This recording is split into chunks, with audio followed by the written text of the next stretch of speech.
कक्षा 8वीं मैथमेटिक्स प्रश्नावली 3.3 प्रश्न संख्या 8 निम्न आकृतियां GUNS और RUNS समांतर चतुर्भुज है, x तथा y ज्ञात कीजिए।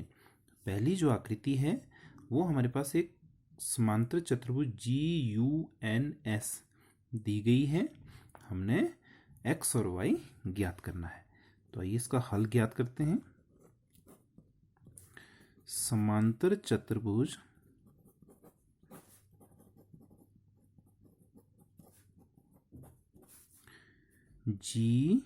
GUNS में अब हम जानते हैं कि समांतर चतुर्भुज की सम्मुख भुजाएं बराबर माप की होती है। इसमें तो सबसे पहले देखिए GU हमें दिया हुआ है 3y - 1, UN दिया है 18, GS दिया है 3x, SN दिया है 26। समांतर चतुर्भुज की सम्मुख भुजाएं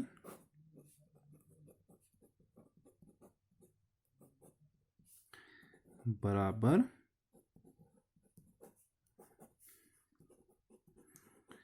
माप की होती है। समांतर चतुर्भुज की सम्मुख भुजाएं बराबर माप की होती हैं, इसलिए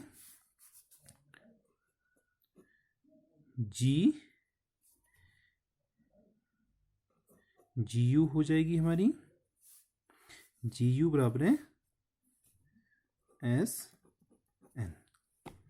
भुजा GU SN के बराबर है।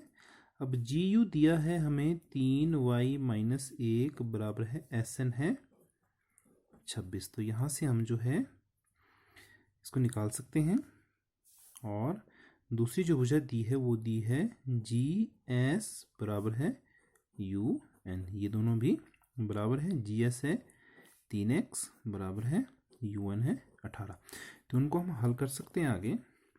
-1 का पक्षांतर 3y बराबर है 26 जमा 1, ऋणात्मक 1 दूसरी साइड धनात्मक हो जाएगा। 3y बराबर है 26 जमा 1 27, y बराबर है 3 आ जाएगा यहाँ बट्टे के नीचे, 27/3, y बराबर है 9। इसको काटने पर 9 आ गया। उसी तरह से यहाँ x बराबर है 3x बराबर है 18, 3 बट्टे के नीचे आ जाएगा, 18/3, x बराबर है 6, 6 × 18। अतः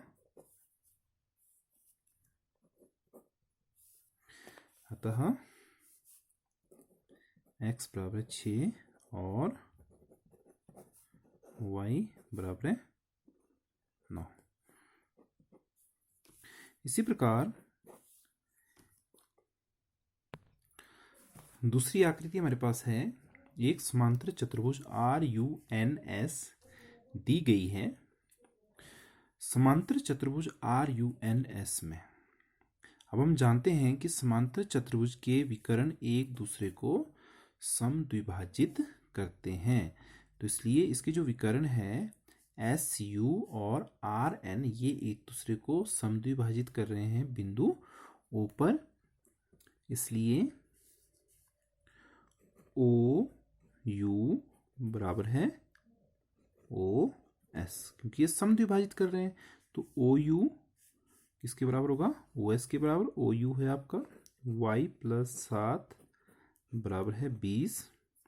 तो यहाँ से y का मान आ जाएगा +7 का हम पक्षांतर कर देंगे, 20 - 7 y बराबर है 13। तथा अब जो दूसरा विकर्ण जो समद्विभाजित कर रहा है वो है OR बराबर है ON, ON बराबर है O आर, ये भी एक दूसरे को समद्विभाजित कर रहे हैं और बराबर दो भागों में विकर्ण आर एन बिंदु ओ से बन रहा है।